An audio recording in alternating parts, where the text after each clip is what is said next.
Deep within the quiet folds of history there is a recurring pattern, a shadow that falls across the most powerful thrones. Tonight, we do not focus on the grand battles or the celebrated triumphs, but on the silent inner landscape of those who ruled with a chilling detachment.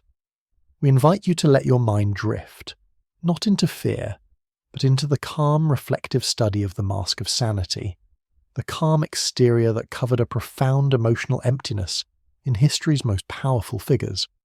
This journey is not about judgment, but about understanding the mechanisms of the mind when it's stripped of empathy. Allow the gentle rhythm of these historical whispers to guide you towards deep, restorative rest. We will explore 25 tales where power became the perfect stage for the unfeeling soul. Imagine the quiet vastness of the cosmos, where stars shine without emotion. Our focus tonight is similar, gazing upon a cold, brilliant power that lacks a centre of warmth. How does a person climb to the top of the world while feeling nothing for the people beneath them?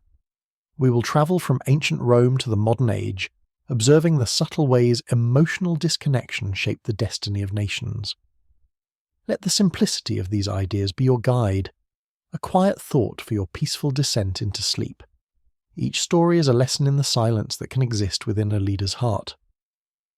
The void in the palace, Emperor Nero and performative cruelty. Imagine the city of Rome, vast and echoing, under the reign of a young man named Nero. He saw the world not as a place of real people with real feelings, but as a colossal theatre built just for him. His deepest desire was not to rule well, but to be admired as the greatest singer and actor the world had ever known. We are looking at a soul that confusing artistic performance with the serious work of leadership, a fundamental detachment that made the suffering of his subjects entirely invisible to him. Nero's reality was a stage, and everyone else was just an audience member. His early decisions were guided by advisors, but as he gained confidence, the mask began to slip. When people he loved, or who threatened his spotlight, were removed, he showed no normal sadness or regret. Instead, he would often create a dramatic scene of mourning, a performance designed to show others what they expected to see. This chilling ability to act out emotion without feeling it is the core of his historical shadow. To Nero, the grief of others was merely a script to follow, a cue for his next performance. The real human connections were simply too demanding. Think of a child who breaks a toy and does not understand the concept of something being truly lost. Nero's power was so vast that he broke things, lives, reputations, trust, without grasping the finality or the weight of his actions. When the Great Fire swept through Rome, a moment of profound crisis for his people, Nero's mind saw not disaster, but opportunity. He famously composed music inspired by the burning city, treating the destruction as an immersive special effect for his tragic artistic vision. His obsession with his own image and artistic praise became the sole measure of reality. If someone criticized his singing, they were not offering a creative opinion. They were attacking the very foundation of his self, this fragile, inflated ego, protected by the shield of absolute power, turned every critical voice into an existential threat. The resulting acts of cruelty, the executions and purges, were merely the emperor clearing the stage so his one-man show could continue without interruption. He was policing his audience. Nero's life serves as a quiet reminder of how a chilling emotional void can be dressed up in the most dazzling robes. He did not act out of passionate hatred, but out of a cold need to maintain a glittering facade. When his reign finally ended and the people turned against him, his final desperate words were a lament not for his people or his empire, but for the loss of his own artistry. "What an artist dies in me!" It was the ultimate tragicomic curtain call for a ruler who never truly connected with the reality of his own existence. The sun on the precipice, the calculated detachment of Sulla. Let us travel now from the theatrical courts to the brutal, calculating landscape of the Roman Republic, guided by the figure of Lucius Sulla. Sulla was a military general whose political actions were marked by a clinical, surgical precision rarely seen in the messy business of civil war. He was a man who seemed to have mapped out the emotional terrain of conflict, but only so he could avoid engaging with it himself. His cruelty was not born of hot rage, like Nero's, but from a cool, clear-eyed assessment of what he believed was necessary to achieve total political order. The most telling tool of his detachment was the proscription list. This was not a moment of impulsive anger, but a formalized written document, a shopping list of people to be executed, their property to be seized. By creating this system, Sulla transformed the complex process of vengeance into a simple, bureaucratic task. He effectively laundered the morality of murder, turning citizens into abstract obstacles marked off a ledger. This allowed him to maintain a psychological distance, viewing human beings as mere names on a scroll that needed to be erased for the sake of the greater political blueprint he held in his mind. This methodical approach extended to his military discipline and his personal life. Sulla possessed an impressive intellect and a dry, cynical wit, traits that often accompany high-functioning personalities who prioritize logic over feeling. He was able to speak with charm and philosophy one moment, and then sign off on devastating, cold-blooded orders the next, without any discernible internal transition. It is the perfect presentation of the calculated detachment, where the mask of civilized discourse never falters, even when signing orders of immense human cost. A defining moment in Sulla's life was his unexpected retirement from power, stepping away from the absolute control he had fought so ruthlessly to secure. A normal ruler might cling to such authority, but Sulla simply walked away, seemingly without regret or backward glance. This suggests a mind that saw power not as an emotional reward or a passion, but as a temporary solved problem. Once the political mechanism was fixed, he moved on, choosing to spend his last years writing his memoirs and attending to private life, utterly unburdened by the rivers of blood he had shed. The story of Sulla teaches us that the greatest dangers in power are not always the rulers consumed by fire and mania, but those whose actions are driven by an icy logic and a terrifying indifference. His life was a testament to the chilling realization that a person can achieve total mastery over the external world, military, politics, and law, while remaining utterly unmoved by the human cost.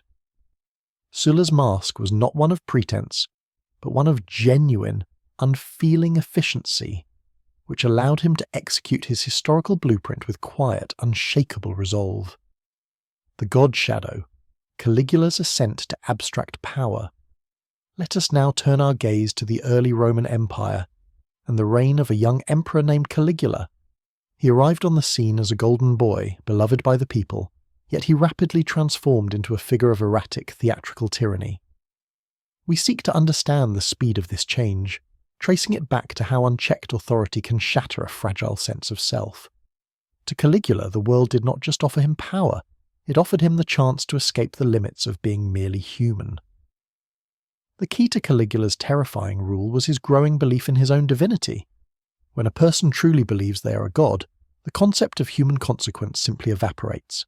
His actions were no longer measured by law or morality, but by the capricious, fractured rules of his own invented celestial drama. He treated his senators as slaves, his soldiers as pets, and his vast empire as a set of toys to be broken or rearranged according to his passing whim. This elevated self-perception created a sense of unreality. The cruelty that followed was theatrical and impulsive, born from a fractured self-perception. Caligula was fascinated by pain, but not in a passionate way. He seemed to watch the suffering he caused as an external experiment, a demonstration of his own absolute power to affect the world. He played out shocking scenes, like appointing his horse to the highest political office, not just to shock, but to prove that the difference between the sacred and the ridiculous no longer mattered to him. He was a child with a thunderbolt. This descent into the abstract idea of power meant that real feelings, grief, fear, or even basic affection, became alien concepts. When he made others suffer, it was a logical extension of his new identity. If he was a god, then their suffering was merely a necessary part of the great cosmic show he was directing. He was utterly alone in this self-made reality, surrounded by terrified flatterers who could only echo his growing madness. His actions were unpredictable precisely because they were only following the chaotic, unscripted rules of his own internal turmoil. Caligula's brief reign is a stark, gentle warning about the dangers of psychological isolation at the pinnacle of power. When a ruler loses their connection to the shared human experience, they cease to govern and begin to destroy. His ultimate fate, assassination by those who could no longer endure his divine theatre, was the inevitable consequence of his self-imposed separation from humanity. He chased an abstract godhood and found only an empty, tragic end, closing the curtains on his chaotic play. The paranoia of purity, Cleomenes the Wise and Spartan isolation. We travel now to the rigid, highly disciplined world of ancient Sparta to observe King Cleomenes this. His story is a powerful study in how a singular, almost obsessive focus on the purity of the state can twist a leader's mind into a state of constant, cold paranoia. For Cleomenes, the strength of Sparta was the only measure of worth, and any person or action that threatened that ideal, even slightly, was viewed not just as a political rival, but as an existential infection to be ruthlessly purged. Cleomenes' psychological journey shows us that fear and isolation are the foundations of this type of political ruthlessness.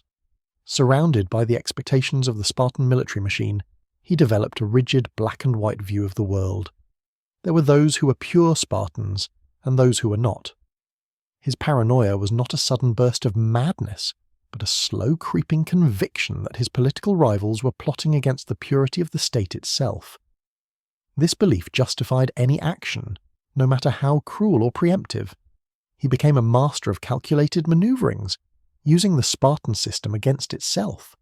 Cleomenes would isolate his opponents, manipulating the laws of succession and exile to remove threats with quiet, chilling efficiency before they could even gain a foothold.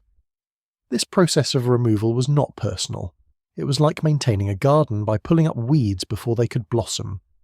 The lack of emotion in these decisions is what defines the psychopathic element, a completely instrumental view of others as either assets or liabilities to the Spartan ideal. His most famous act of calculated political destruction was ensuring the exile of his co-king Demaratus, a move made with complete impersonal ruthlessness. By destroying his partner, Cleomenes secured total authority, sacrificing his relationship and loyalty for the sake of singular, unified power. This action shows the ultimate transactional mindset, where no emotional bond, no matter how sacred, is worth more than the political objective. For Cleomenes, there was no friend or family, only degrees of usefulness to the state. The lesson from Cleomenes the Vaughan is the cold face of control, how an intense, singular focus on an abstract idea, like the purity of the state, can extinguish normal human empathy and warmth. His rule became a long, relentless act of cold, preemptive destruction, ensuring his own survival by systematically eliminating any shadow of dissent. His inner world must have been quiet and stark, populated only by the rigid, unyielding rules of Spartan survival. His story is a lesson in how a commitment to the ideal can create the perfect psychological machine. The Great Wall of Fear, Qin Shi Huang's ego barrier. We journey far east now to the birth of Imperial China and the reign of Qin Shi Huang, the first emperor. He was a man driven by the need for eternal, unyielding order. His psychological landscape was one of absolute control, a desire to smooth out the messy complications of history and humanity itself. He built vast physical walls, the greatest of which was the Great Wall, but his truest monument was the emotional wall he built around himself, a barrier of cold, terrifying ego. The emperor's goal was nothing less than the elimination of change. He standardized everything, the cart axles, the weights, the currency, and most chillingly, the thoughts of his people.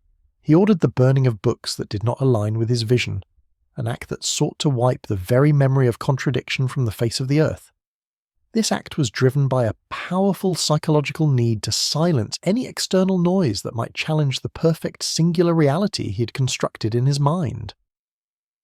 For Qin Shi Huang, human life was raw material. The hundreds of thousands of labourers who died building his massive projects, the Great Wall, the roads, the Terracotta Army, were not individuals with families but statistics, necessary costs for the completion of his monumental self-image. He treated people as interchangeable components in a grand, impersonal machine. This view is the ultimate form of instrumental detachment. Others only exist to serve the needs of the architect. The emperor became obsessed with immortality, constantly seeking elixirs and hiding his location to avoid assassination. This intense fear of death, coupled with his cold indifference to the deaths of others, reveals a profound internal contradiction. He wanted life for himself, endless and perfect, but saw no intrinsic value in the lives of his subjects. The massive, silent army of terracotta soldiers buried with him represents this obsession, a static, perfect, unfeeling bureaucracy ready to serve him for all eternity. Qin Shi Huang's legacy is a quiet lesson in the chilling nature of a powerful, impersonal will. He sought to control everything, from the movement of the stars to the thoughts of the common person, but in doing so he became utterly separated from the simple warmth of human connection. His inner world was a prison of his own making, a vast, echoing fortress built from fear and ego. He left behind monuments that spoke of power, but also of a deep, unfillable, and terribly lonely void. The Winter Palace volatility, Ivan the Terrible's traumatized rage. We now drift into the shadowed, often brutal history of Muscovy, focusing on Ivan the Terrible, the first Tsar of Russia. His psychological landscape was a terrifying mix of high intellect and profound traumatized rage. Unlike the purely calculated minds we have studied, Ivan's violence was volatile and impulsive, but it sprung from a deep, inherited emotional wound from a chaotic childhood marked by neglect and danger. The mask of sanity in Ivan's court was incredibly fragile. He could engage in brilliant, insightful debate on theology or statecraft one moment, showing a masterful grasp of political theory, and then descend into unfeeling eruptions of impulsive fury the next. This rapid, destructive shift is the psychological key to his reign, a thin veneer of civilization constantly being ripped away by uncontrolled primal reactions. Power gave him the ultimate permission to act out the deep, unresolved pain of his youth. Ivan was known for his grotesque experiments in cruelty, acts that seemed to serve no logical political purpose, but only to satisfy a dark, passing impulse. He would force nobles into absurd, humiliating rituals, or execute entire families for imagined slights. These actions were not rational political strategy, but a desperate, panicked attempt to control the unpredictable world he'd grown up in. For a moment, the act of cruelty gave him a sense of absolute certainty and power over the chaos. His reign was characterized by a massive destructive feedback loop. The more ruthlessly he controlled his subjects, the more isolated and terrified he became, leading to even greater paranoia and further acts of violence. He seemed utterly incapable of feeling genuine, stable trust or affection. Every relationship was doomed to become a performance of loyalty that he inevitably doubted and then destroyed, only to feel the isolation deepen. Ivan's story is a tragic look at how unresolved trauma, given the boundless stage of absolute power, can result in the systematic destruction of the self and the state. He was highly intelligent, yet his inability to process his own deep-seated emotional pain led him to lash out in ways that were both brilliant and monstrous. His life is a quiet reminder that the most damaging form of tyranny is often the one that struggles with its own internal demons, desperately trying to eliminate the shadows of the past by creating new, tangible fears in the present. The cold ambition of the Renaissance, Cesare Borgia's utilitarian soul. Our journey now takes us to the vibrant yet treacherous landscape of Renaissance Italy, to the figure of Cesare Borgia. His life perfectly illustrates the alignment of psychopathy with calculated politics. Borgia was a man of immense charm and military skill, whose actions were driven by one singular, cold principle: the efficient acquisition and maintenance of power, seeing humanity through a purely utilitarian lens. Cesare's detachment allowed him to view all human relationships, personal, romantic, and political, as nothing more than tools. He was capable of making and breaking alliances, friendships, and vows with a sudden, seamless transition, never appearing burdened by the weight of loyalty or guilt. This made him terrifyingly effective. He did not hate his enemies. He simply saw them as obstacles to be removed using the most practical and least emotionally taxing method available. His soul was transactional. This cold ambition was often admired by his contemporaries, including Machiavelli, who saw in Borgia the ideal, unemotional leader. He moved with a speed and clarity of purpose that paralysed his rivals, using feigned friendship and sudden, decisive betrayals as standard tools of the trade. The psychopathic mind, unhindered by conscience, is often exceptionally good at these strategic deceptions because they feel no conflict between their public promise and their private destructive intention. The famous tale of Cesare's use of his brutal chief executioner, Ramiro Dorco, is the ultimate example of this utilitarian soul. After Dorco had ruthlessly brought order to a conquered province, Cesare had him swiftly executed and displayed in the public square. This was not revenge. It was a cold political calculation designed to simultaneously appease the people and remove a dangerous, overly powerful subordinate.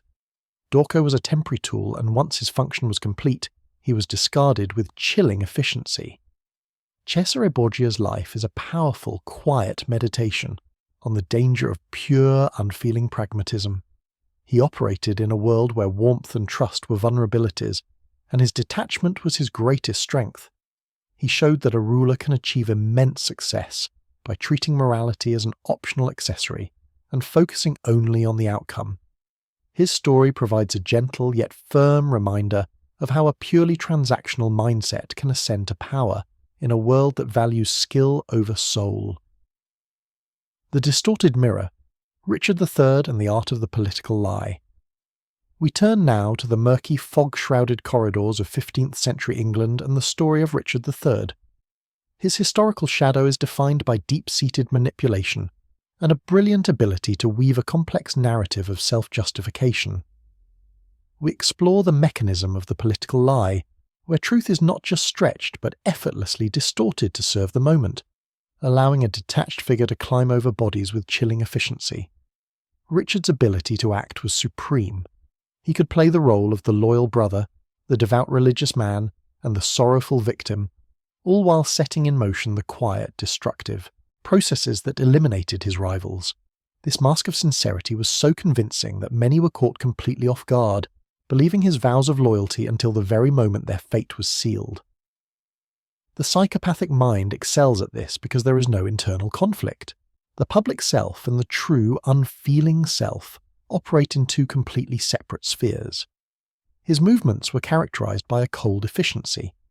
The disappearance of his nephews, the young princes in the Tower, remains a chilling example of a political problem solved through simple, ruthless erasure. This action requires a profound attachment, the ability to see two innocent lives not as children, but as inconvenient titles that threatened a claim to the throne. For Richard, the crown was the singular, non-negotiable goal, and everything else was simply fuel for his ambition. The heart of Richard's detachment lay in his fabricated reality. He did not merely lie, he seemed to truly inhabit the reality he created, convincing others and perhaps even himself that his actions were necessary, even holy. This distorted mirror meant that accountability was always external. Others were always to blame for the consequences of his own calculated choices. He was the victim of circumstance, even as he was the primary author of the chaos. Richard III's historical presence is a quiet study in the power of a ruler who operates without a tether to genuine morality or affection. He moved through his world with chilling precision, ensuring that every step brought him closer to the throne while leaving a trail of manufactured loyalty and quiet betrayals. His ultimate downfall was not a moral awakening, but a military defeat, suggesting that his unfeeling logic only failed when it met superior force, not a superior conscience. The Crimson Count, Elizabeth Bathory's entitled Void. We drift now to the dark, isolated castles of 17th century Hungary, focusing on Countess Elizabeth Bathory. Her story is a chilling look at how extreme aristocracy and boundless entitlement can combine with a deep lack of empathy to create a personal reality of terrifying proportions. We examine the nature of a mind that sees others not as people, but purely as objects for the gratification of passing destructive impulses. Bathory's life was defined by the security of her social station, a position that placed her above all law and consequence. This absolute impunity allowed the internal void of entitlement to grow unchecked. When all others exist only to serve your pleasure, the line between person and object dissolves completely. Her descent into cruel acts was not a political strategy, but a private, dark exploration of power over the vulnerable, a constant search for something to fill a profound, unfillable internal emptiness. The acts of cruelty attributed to her, the focus on the suffering of her female servants, were not random, but highly specific and experimentally controlled. This points to a chilling, psychological process, a quest for a new, ever more intense feeling to break through the wall of her own emotional numbness. The shock and pain of others became her only source of intense stimulation, a temporary way to feel something, anything, in a life defined by cold wealth and isolation. Her castle became a private, secluded world, a stage where she was the undisputed director of every scene, no matter how terrible. This private reality was sealed off from the moral rules of the external world. She was the absolute authority, and therefore her actions were beyond question. The silence of the surrounding servants and the complicity of her inner circle only reinforced the terrifying belief that she was entirely justified in her appetites and impulses. Elizabeth Bathory's imprisonment, locked away in her own castle chambers until her death, was a rare moment of justice, but her life remains a quiet reminder of how the ultimate power over others can be used to serve a fleeting dark impulse. Her story is a deep psychological meditation on the dangers of unchecked privilege, where the failure of conscience is never corrected by external authority. Her legacy is one of the cold, deadening effect of extreme loneliness and boundless, unfeeling entitlement. The abstract fire, Torquemada, and the cruelty of ideology. We now turn to the rigid, highly centralized faith of 15th century Spain, focusing on Tomás de Torquemada, the infamous Grand Inquisitor. This is a study in a different kind of coldness, the terrifying cruelty of ideology. Torquemada's ruthlessness was not driven by personal gain or impulsive sadism, but by a chilling, utterly detached conviction that he was acting on behalf of a divine higher order. The key to Torquemada's psychopathy was his ability to achieve total self-justification. By framing his actions, the arrests, the interrogations, the executions, as necessary steps in a holy mission of purification, he created a psychological distance between himself and the human suffering he caused. He was merely an instrument, a surgical tool for the abstract idea of purity. This allowed him to maintain a perfect, unbending demeanour, devoid of personal doubt or human warmth.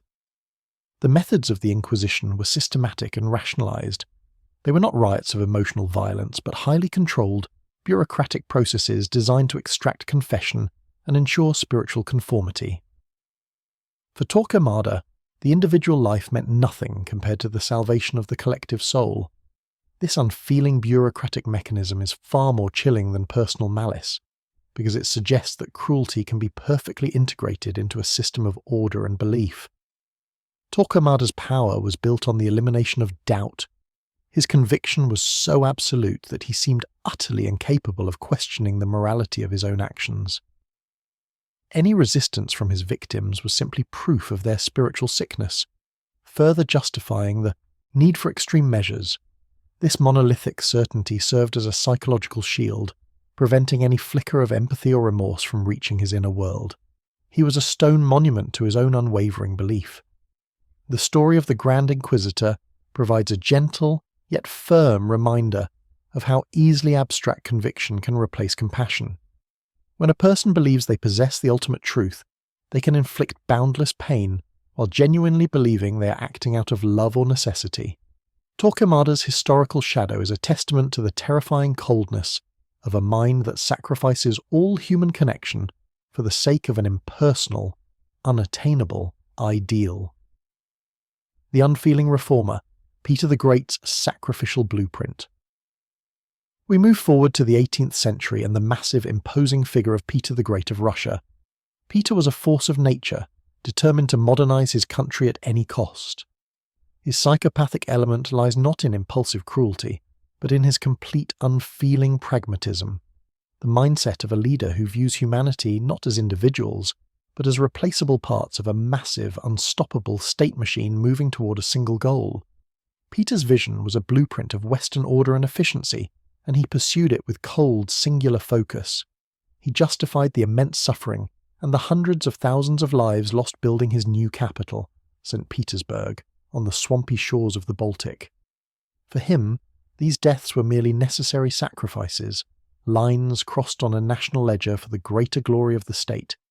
He possessed a terrifying ability to calculate national gain against human loss without a flicker of personal regret. His reforms were carried out with chilling intensity. When his own son, Alexei, seemed to threaten the future of his vision, Peter the Great took calculated, extreme measures to eliminate him. This action demonstrates the depth of his detachment. Even the most profound personal bond was disposable when it interfered with the cold, calculated goal of state modernization. Peter was the engineer, and all people, even his own family, were simply variables in his grand equation. The Tsar's personal demeanour was often rough, direct, and unpredictable, but his strategic mind was like a perfect clockwork mechanism.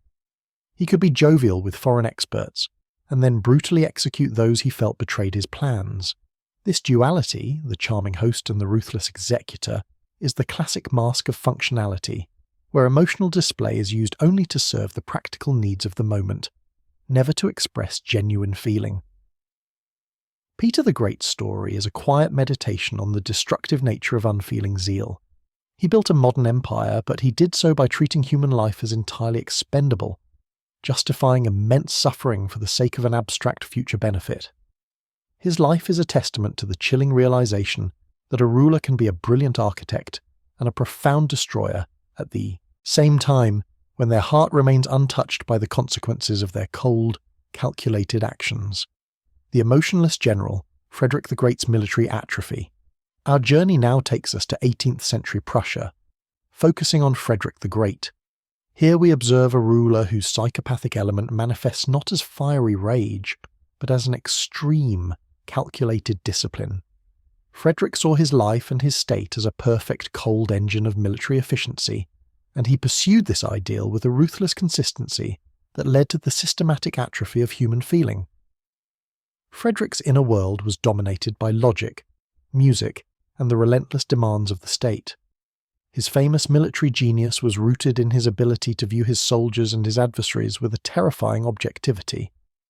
They were not people, they were units in a formation, variables in a military equation. This cold, analytical approach allowed him to make devastating decisions without the drag of normal human hesitation or remorse, maintaining an emotional distance even in the chaos of battle. His personal life was also marked by this austere control. His relationship with his father was one of cold tyranny, leading Frederick to become similarly emotionally reserved, closing off his inner world to all but a select few, and perhaps not even to them. He lived a life of deliberate, almost robotic emotional discipline, where any expression of personal need or warmth was viewed as a dangerous weakness that could compromise the state's perfect functioning. The famous and brutal conscription system of Prussia was a perfect reflection of Frederick's detachment.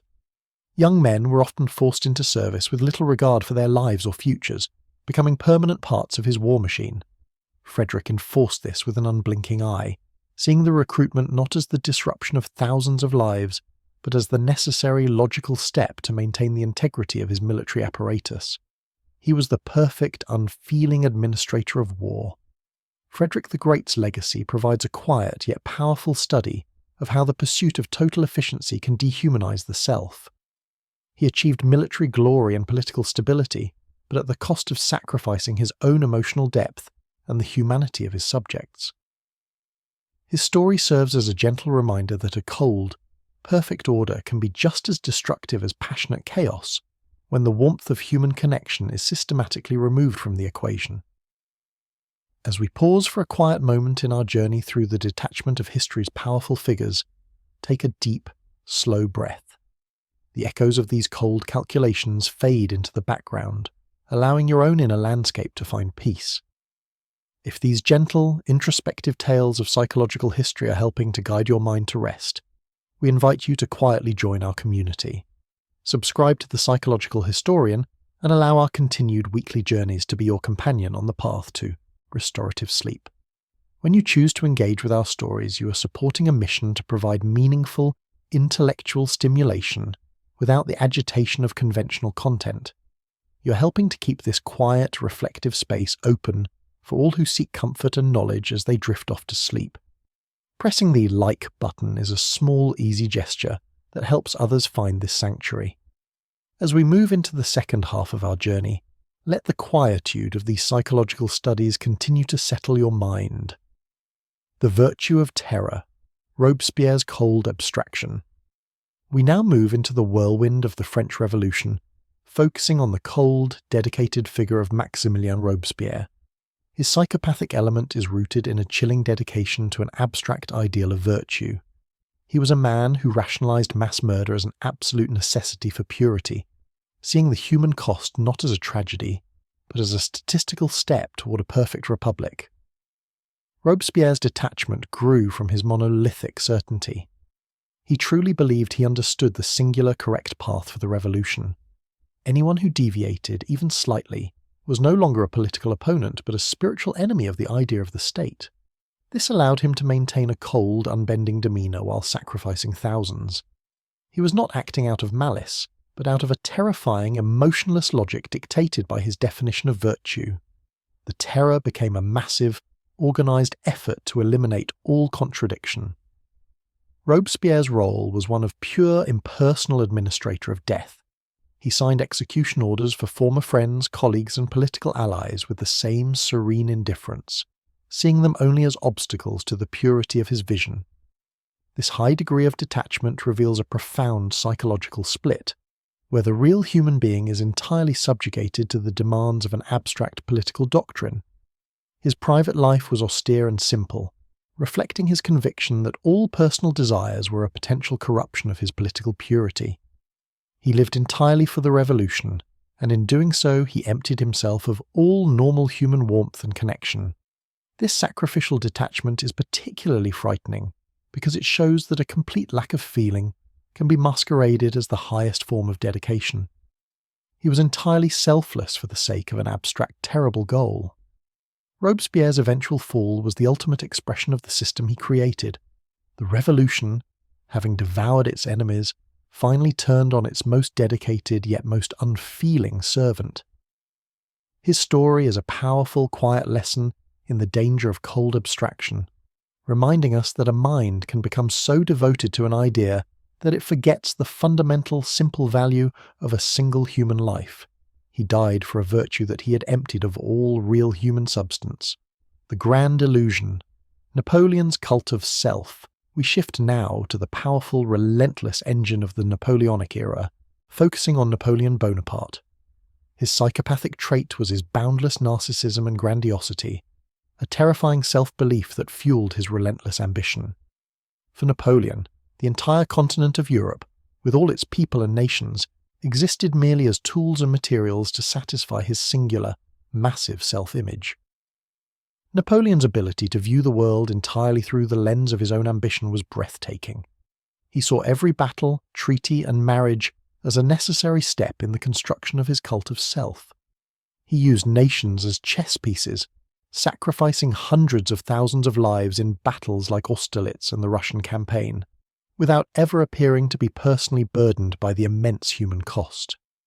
This detachment allowed him to operate on a scale that few other leaders could even conceive. His charm and ability to inspire loyalty were legendary, but they were purely instrumental. He knew how to play the role of the devoted leader and the brilliant strategist, manipulating the emotional needs of his soldiers and the political needs of his allies. This mask of sincerity, however, covered a deep, cold core where no one, not even his empresses or most trusted marshals, was truly seen as an equal or an end in themselves, but always as a means to his greater glory. The constant need for conquest and expansion reveals the inner psychological engine of his grandiosity. The pursuit of an ever larger empire was not about improving the lives of his citizens. It was a constant need to validate his inflated self-perception. The moment he paused, the moment the fighting stopped, he risked having to face a reality less magnificent than the one he had created. His life was a never-ending chase to avoid the quiet failure of his own internal limits. Napoleon's eventual exile, forced to live on a tiny island, was the ultimate psychological torture. The contrast between his boundless internal self-image and the small reality of his cage broke him. His story is a gentle, yet powerful reminder of the danger of unlimited ego at the heart of state power. When a ruler's ambition eclipses all human feeling, they create a beautiful, terrible illusion that inevitably collapses under its own colossal, unfeeling weight. The colonial indifference, Leopold II of Belgium's transactional cruelty. We now confront a chilling case of psychopathy hidden behind the facade of commercial enterprise. Leopold I, King of the Belgians, and his personal rule over the Congo Free State. This is an exploration of transactional cruelty, where human suffering on a vast scale was viewed simply as a calculation in a financial ledger, allowing for unimaginable acts to be committed through cold, corporate detachment. Leopold successfully masked his brutal acquisition of the Congo as a humanitarian mission, fooling the international community into granting him personal control over a territory 80 times the size of Belgium. This act of deception is the first layer of his psychopathic detachment, the ability to publicly espouse virtuous goals while privately pursuing purely financial extractive ends. The mask was not one of rage, but of the benevolent modern European sovereign. Once the territory was secured, Leopold managed the Congo as a vast private plantation. His orders to his administrators were entirely focused on the quota of rubber and ivory, with no regard for the lives of the millions of people who laboured and died to meet those demands. He successfully transformed human beings into a unit of production, a dehumanizing process where mass suffering was simply the expected operational cost of high profit margins. Leopold himself never set foot in the Congo. This geographical and emotional distance was key to his detachment. He received reports, not of people, but of revenue figures and output quotas, allowing him to maintain the illusion that he was a busy, effective businessman, not a direct perpetrator of mass atrocities. His cruelty was carried out by proxy, allowing his own inner world to remain untouched by the messy, human reality of the violence. The legacy of Leopold I is a quiet yet firm reminder that the most devastating forms of psychopathy and power can be disguised as cold, economic logic. He was a master of impersonal indifference, proving that one can preside over immense suffering from thousands of miles away, treating an entire population as a simple, disposable line item on a profit and loss sheet. His story is a powerful reflection on the danger of prioritizing profit over the fundamental value of human life. The grey mechanism, Joseph Stalin and bureaucratic paranoia.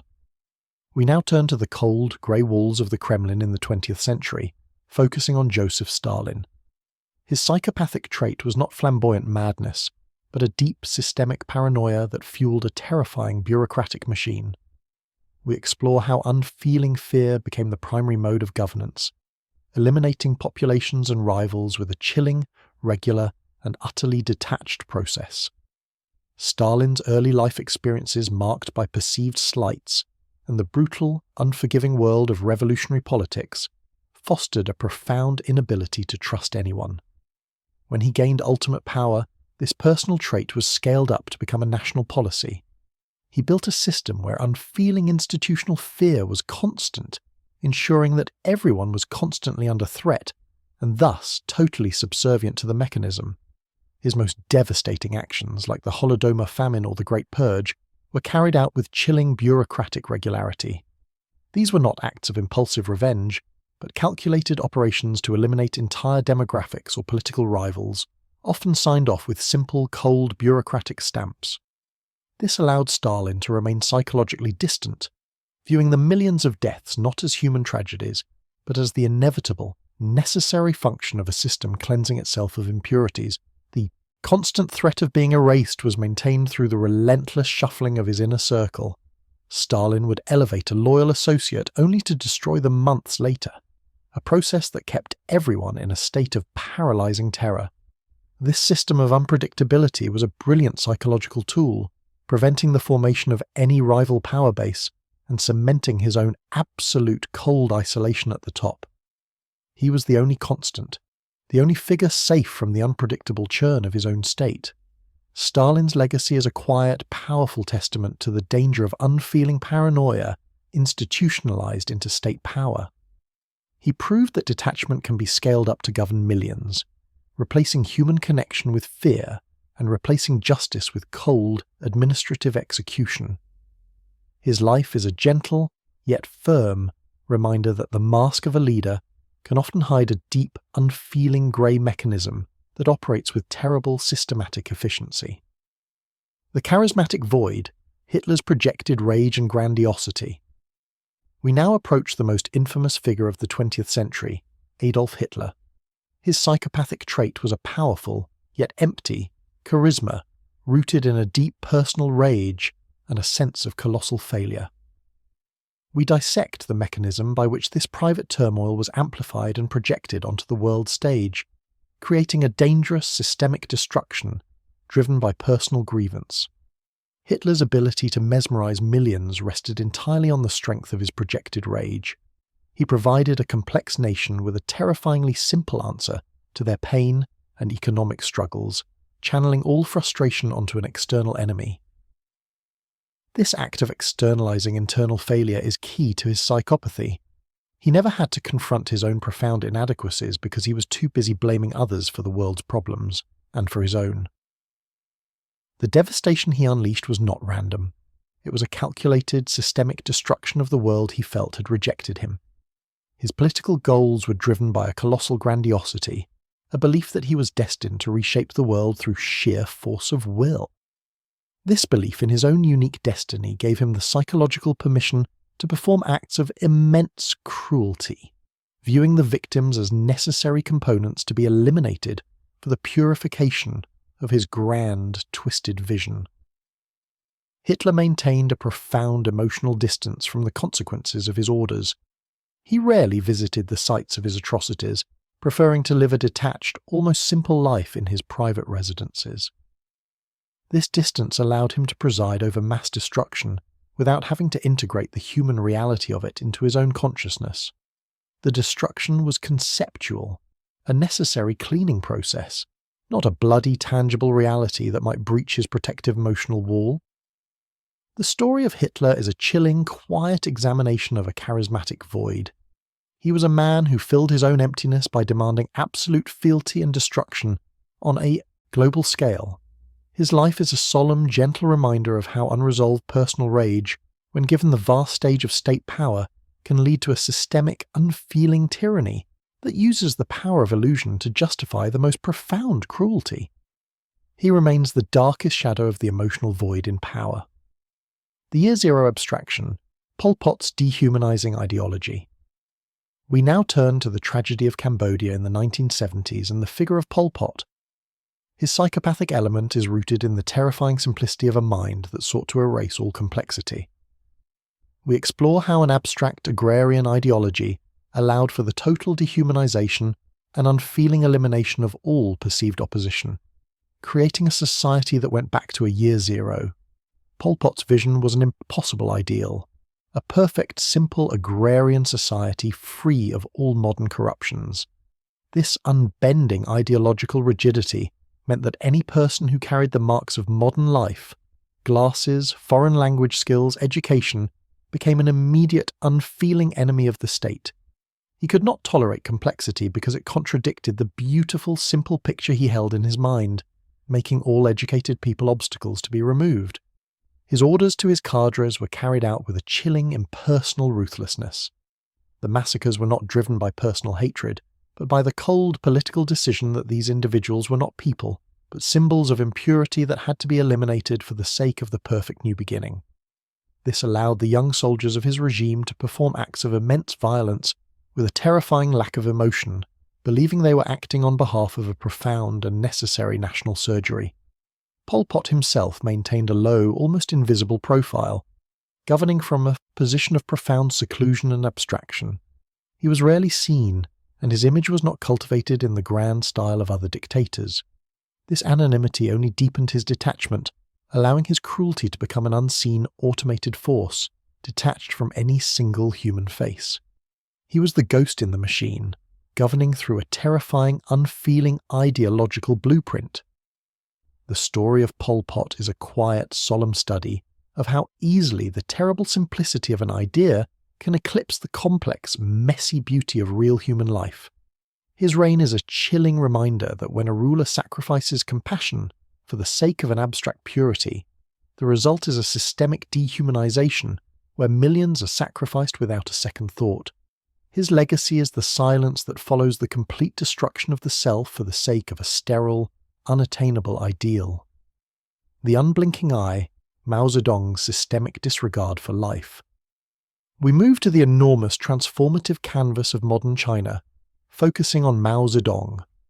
His psychopathic element was a combination of boundless ego and a cold, systemic disregard for demographic reality. We look at the chilling mechanism by which a cult of personality paired with absolute authority allowed a ruler to preside over devastating purges and famine with cool political calculation. Mao's vision for China was singular and total, allowing for no dissent or failure. This monolithic certainty meant that the immense human costs of his policies, like the devastating famine during the Great Leap Forward, were not personal tragedies, but inconvenient side effects to be ignored or covered up. His speeches and writings reveal a man who saw the population not as people to be served, but as a vast disposable resource to be mobilized and sacrificed for the sake of his ultimate goal. His purges were carried out with a cold administrative logic, eliminating anyone who might question his absolute authority. He used revolutionary zeal to incite the destruction of the old order, but he ultimately remained psychologically distant from the resulting violence, allowing the chaotic enthusiasm of the people to do the destructive work for him. He was the great conductor, but he never had to get his own hands dirty with the messy reality of the blood. Mao's inner world was defined by the security of his cult of personality. He was seen as a godlike figure, above all human fallibility and question. This allowed him to rule from a position of total emotional isolation, receiving only information that validated his own greatness. In this shielded reality, the suffering of millions was simply filtered out as noise, ensuring his own cold, singular focus on his abstract political vision remained unbroken. The legacy of Mao is a quiet, chilling reminder of how a ruler's boundless ego can translate into a complete systemic disregard for life. His life is a testament to the fact that when a mind is totally closed off by self-worship, the immense suffering of others becomes an invisible abstraction. He ruled with an unblinking eye, demonstrating the devastating potential of a psychopathic personality operating on the largest demographic scale. The theatrical strongman, Saddam Hussein's performance of dominance. We now examine the late 20th century Middle East, focusing on Saddam Hussein. His psychopathic trait was the powerful, terrifying theatrical element of his leadership. We explore how he maintained power not through quiet bureaucracy, but through dramatic, unpredictable displays of dominance and fear designed to keep everyone in a constant state of terrorized compliance. Saddam's rule was a non-stop performance, where reality was constantly manufactured. He cultivated a huge cult of personality, erecting statues and having his image displayed everywhere, projecting an image of unshakable strength and fatherly, yet ruthless authority. This constant show was designed to control not just the actions but the inner thoughts of his subjects, ensuring that they were always contemplating his absolute, terrifying power. The brutality he employed was often unpredictable and highly public, precisely to amplify the fear. He would destroy a village one day and reward loyalty the next, ensuring that no one could ever establish a stable sense of security. This system of unpredictability is a hallmark of the psychopathic mind in power. By eliminating all sense of order, the ruler becomes the sole source of safety and danger, cementing their complete control through emotional manipulation. His internal world must have been one of profound isolation. Surrounded only by terrified yes-men and body doubles, Saddam lost the ability to receive genuine feedback or connection. The theatrical nature of his life meant that even his closest relationships were performances, leaving him alone at the center of his own massive, dangerous stage. The constant need for dominance became the only thing that could fill the profound emotional void. Saddam Hussein's legacy is a quiet yet firm study of how a ruler can use pure performance to create a tyranny of fear. He proved that the most effective mask of sanity can be a brazen, charismatic display of cruelty, where unpredictability becomes the primary tool of governance. His life is a gentle reminder that when a ruler's power is built on theatrical fear, The resulting reality is a dark, unpredictable stage where no one, not even the director, is ever truly safe. The grotesque vanity. Idi Amin's volatile unpredictability. We travel now to 20th century Uganda and the figure of Idi Amin. His psychopathic trait was the dangerous combination of a childlike, volatile ego and the absolute authority of the state. We observe how his impulsive, unpredictable actions were driven entirely by personal vanity and a profound, unchecked lack of emotional constraint, making his rule both absurd and terrifying. Amin cultivated a public image of bombastic, almost cartoonish grandeur, giving himself increasingly absurd titles like Conqueror of the British Empire. This reflects a deep psychological need to constantly inflate his self-image, a never-ending quest for validation rooted in an inner emptiness. His actions were not strategic.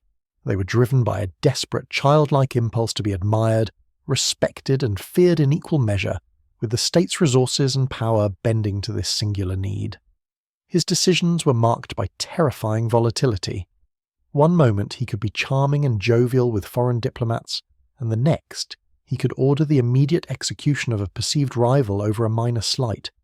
This unpredictability was the source of immense fear, as no one could ever appeal to a stable logic or law. He was the only law, and his law changed with the sudden erratic impulses of his mood and his ever-present vanity. Amin's cruelty often had a grotesque, personal signature. He was fascinated by the mechanics of power and destruction, sometimes personally involving himself in acts of brutality. This suggests a mind that lacked the emotional firewall of other bureaucratic psychopaths. He needed the direct sensory feedback of his power being enacted. This lack of constraint meant that his personal, impulsive desires immediately translated into policy with devastating speed and effect. The story of Idi Amin is a quiet study of the danger when a volatile ego gains absolute control. He demonstrated that the absence of a stable inner self, when paired with the unlimited power of the state, results in a chaotic, unpredictable tyranny, driven only by the whims of personal vanity.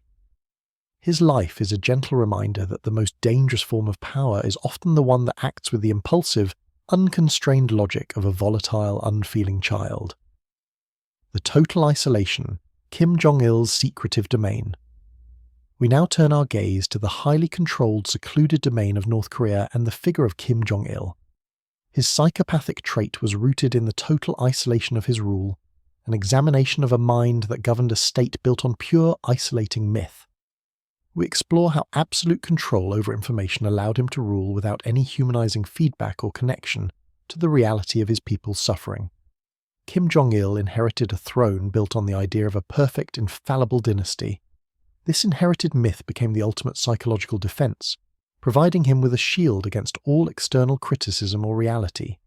He lived in a world where his own pronouncements and actions were automatically correct, creating a profound, unshakable sense of self-entitlement that eclipsed any need for empathy or moral restraint.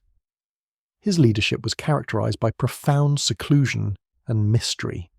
He was rarely seen by his own people, traveling in armored trains and governing from secure, hidden compounds. This detachment was not accidental. It was a necessary psychological strategy. By remaining abstract and unseen, he maintained the illusion of his divine status and protected himself from the messy, complex reality of his own country's hardships, ensuring his emotional core remained untouched. The purges and executions he ordered were carried out in deep secrecy, often eliminating entire families for even a hint of disloyalty. This ruthless elimination of dissent was simply maintenance for the myth, the necessary cold work of securing his absolute and total isolation. For Kim Jong-il, the security of his dynasty was the only metric that mattered, and all people were merely variables in the equation of that survival. Kim Jong-il's life is a quiet, unsettling study of the nature of total psychological isolation in power. He demonstrated that when a ruler achieves complete control over the narrative, they can live in a self-created reality where conscience and empathy simply cease to exist. His rule is a gentle reminder that the most unfeeling tyranny can operate under the banner of a benevolent myth, protected by a wall of secretive, unquestioned power. the Red Terror of the Horn, Mengistu Haile Mariam's purging zeal. We now turn to 20th century Ethiopia and the regime of Mengistu Haile Mariam. His psychopathic trait was rooted in ruthless revolutionary zeal, an examination of a mind that believed that extreme, cold-blooded violence was necessary and morally justified for the greater good of the state. We observe how his purges were carried out with a detached belief that such violence was required for the promised utopia. Mengistu came to power through a violent revolution, and his mind was set on eliminating all traditional and political enemies with systematic efficiency. He saw himself as the uncompromising executor of history's will, a figure whose duty was to cleanse the state of all perceived corruption.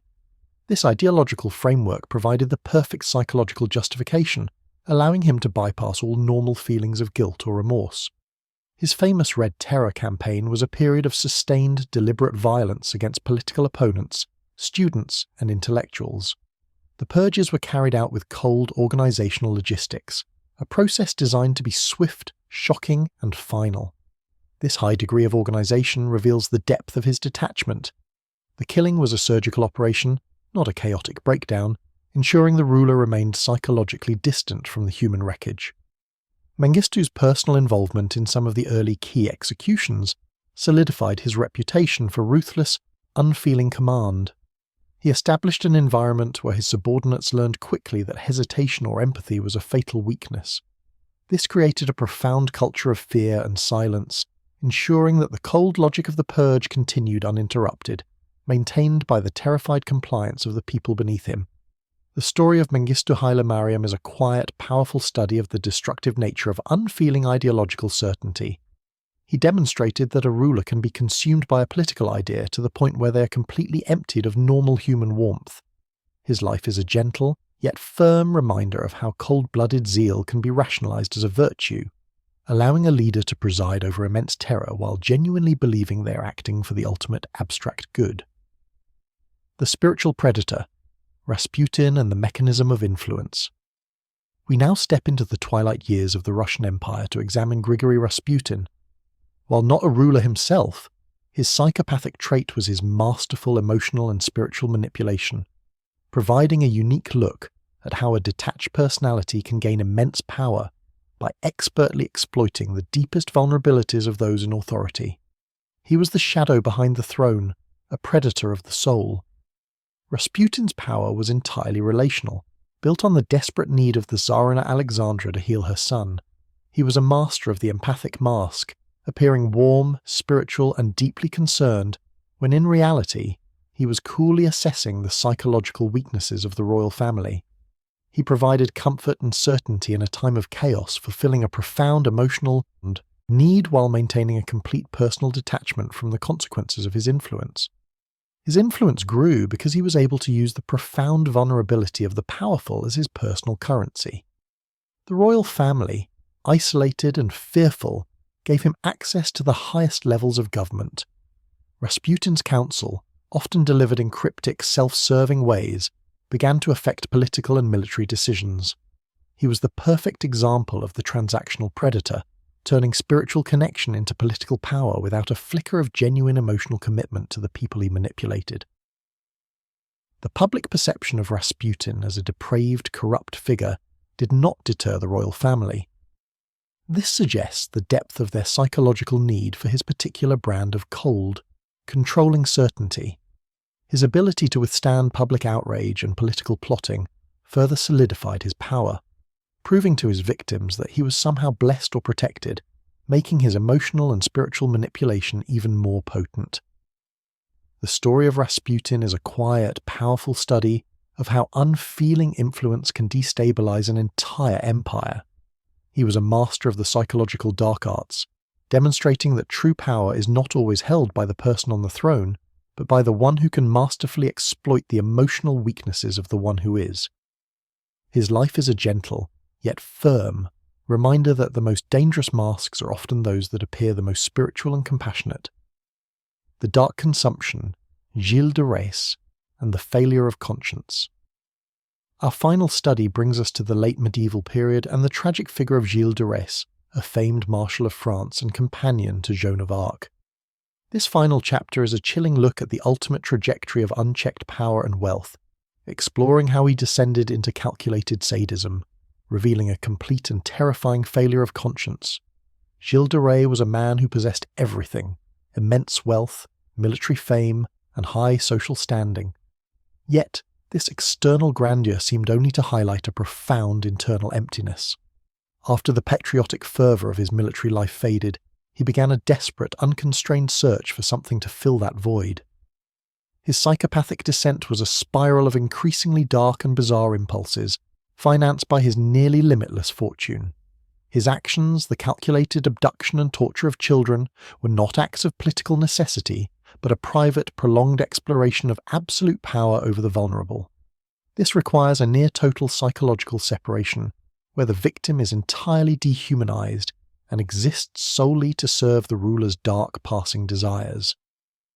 The massive wealth of his noble station created the perfect secluded arena for these acts of cold, clinical brutality. De Rais's story is a stark contrast to the political psychopaths we've studied. His cruelty was not for the sake of the state, but for the dark consumption of the self. He was ultimately captured and brought to justice through the intervention of the church and secular authorities, demonstrating that even boundless power can be checked when the acts are so profoundly detached from the accepted norms of society. His was a private terror that eventually broke the walls of his wealth. The life of Gilles de Rais serves as a quiet yet definitive final reminder of the absolute failure of conscience at the heart of the psychopathic mind. When the internal voice of morality is completely silent and external power is absolute, the resulting void can consume everything. His legacy is the ultimate tragic confirmation that the mask of sanity can cover a terrifying, unfeeling darkness that only finds its boundary when confronted by the combined force of the outside world.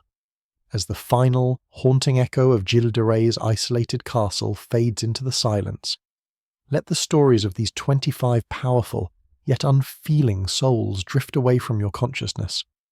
We have gazed upon the cold mechanisms of detachment, the performance of Nero, the cold logic of Sulla, the terrible abstractions of Robespierre and Pol Pot. We have observed that in each case the core psychological trait was an unfillable void, an inability to truly connect or empathize, which power amplified into a devastating force. The profound emptiness we have explored in these historical figures stands in sharp contrast to the rich, complex warmth that resides within a soul connected to its own humanity. Now let us turn our focus inward, away from the shadows of history and toward the tranquility of your own inner landscape. The purpose of this journey was not to disturb, but to use these distant, dark studies as a quiet means to ground your mind in the simple, comforting truth of your own peaceful presence. Imagine you are standing on a calm, moonlit beach. The cold calculations of power and the distant echoes of their political games are simply the white noise of a retreating tide. Each wave that gently rolls toward the shore and then softly pulls back represents a single thought leaving your mind. You do not judge the thought, you simply acknowledge its presence, Nero's dramatic flair, Stalin's grey logic, and then you release it to the sea. Feel the soft, cool sand beneath your feet, a texture of comfort and quiet permanence. The air around you is still, carrying the faint, comforting scent of salt and calm. This quiet presence you feel is the true centre of your being, a place where the ego's need for power and the mind's need for control cannot reach. This is your safe harbour, your place of profound, unshakable inner peace. As you continue to breathe slowly and deeply, feel your body growing heavier, more settled into the cushion or mattress beneath you. Allow the gentle darkness to be a comforting blanket, not a shroud for the shadows of history. The mask of sanity that those emperors and dictators wore was a defense mechanism. You, in this moment, need no defense. You're simply present, perfectly whole, and entirely safe within the sanctuary of your own mind. Now, let the simple, universal human emotions we have lacked in these stories, the quiet joy of connection, the gentle warmth of empathy, become the simple, bright lights in your own peaceful inner world. Focus on the simple act of breathing, the rhythmic, steady certainty of life itself. Inhale calm, exhale all the remnants of the day. Let the final thoughts of this journey be the quiet realization that the search for power outside the self is always driven by emptiness. True strength is found in this quiet stillness, in this moment of restful descent. Your mind is ready to surrender to the deep, healing sleep you deserve. The world of ambition and power recedes, and the world of peace and rest embraces you completely. The journeys of history's unfeeling leaders, from Nero's theatre to Gilles de Rais's final silence, all teach us the same lesson. The path of detachment ultimately leads to profound isolation. As their stories now fully fade, let your mind turn away from their cold ambitions and towards the deep, simple comfort of your own rest. Remember that true power lies in gentle connection, an unshakable inner calm. Allow these ancient whispers to be the final, comforting sounds that escort you completely into the stillness of the deepest sleep. You are safe. You are whole. Drift now and rest deeply.